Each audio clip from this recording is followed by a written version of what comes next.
دايما بننصح كل البنات والستات انها بعد ما تخلص الكورس مهم جدا جدا الممارسة هي اللي هتعودك على السواقة وتخليكي فعلا بتوصلي لمستوى كويس. لكن اكبر مشكلة بتواجه بعض البنات والستات انها ما بتلاقيش حد تنزل معاه في فترة الممارسة. لو انت اول مرة تشوفيني، انا كابتن اسراء، بعمل فيديوهات كتيرة لتعليم السواقة للبنات والستات.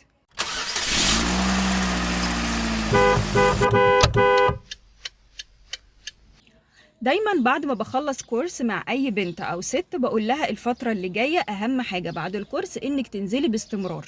لازم تنزلي ويبقى في جنبك حد، كل يوم تلف بالعربية ساعة ساعتين، تلف حوالين البيت، تروحي اخر الشارع وترجعي وتقعدي تركني لحد لما تتعودي. بصراحة ما بنصحش خالص ان في الفترة الاولى انك تنزلي لوحدك، لان طبعا ده بيبقى فيه خطورة انك لسه مش واخدة على الموضوع، لسه ما عندكيش سرعة البديهة انك تلحقي اي موقف يحصل بسرعة، ولسه برضو ما عندكيش فكرة ان انت تبصي في اكتر من اتجاه. فلما بيكون في حد جنبك وقاعد معاكي، حتى لو الحد ده ما بيعرفش يسوق، فهو عين تانية بتبص معاكي على الطريق. يعني لو لا قدر الله حد جاي كده ولا كده هيخضك، هيفاجئك، هيكسر عليكي، فبيبقى في عين تانية تقولك وتلحقك. اللي جنبك حتى لو ما بيعرفش يسوق مش مهم، المهم ان يكون في حد تاني جنبك ويبقى قاعد ايده على الهاند بريك، لا قدر الله لو حصل اي حاجة بيلحقك في الوقت المناسب.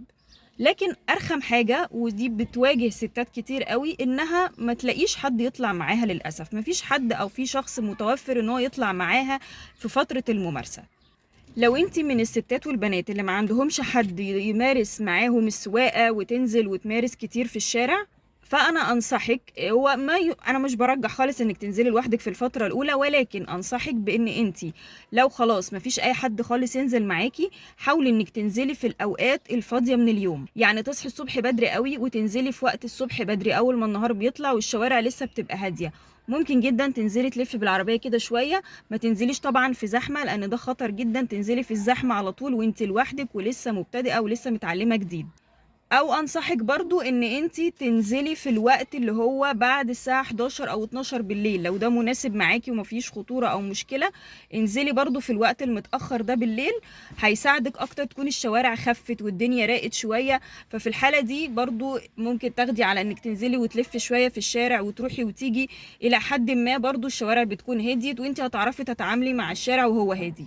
كل طبعا لما تنزلي مدة اكتر، او مثلا تنزلي يوم الجمعة الصبح بدري، ده برضو الشوارع فيه بتبقى رايقة وتعرفي تسوقي براحتك.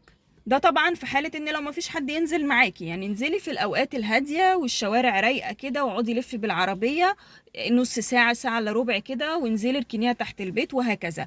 كل يوم لو نزلتي الصبح بدري قوي او بالليل متأخر قوي، ده هيكون افضل لك. واحده واحده مع الاستمراريه بقى ممكن بعد كده تنزلي في الزحمه، بس طبعا لما تكوني نزلتي على الاقل مثلا 10 ايام او اسبوعين في شوارع فاضيه كتير ولفتي بالعربيه كذا مره لوحدك.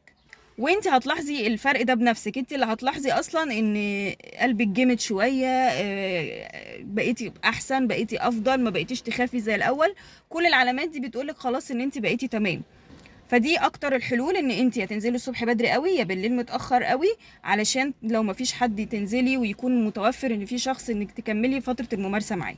لكن طبعا لو في شخص فانا ارجح جدا، وده الافضل ليكي بكتير واحسن بكتير، لان فيها خطوره ان انت تطلعي لوحدك. وبس كده.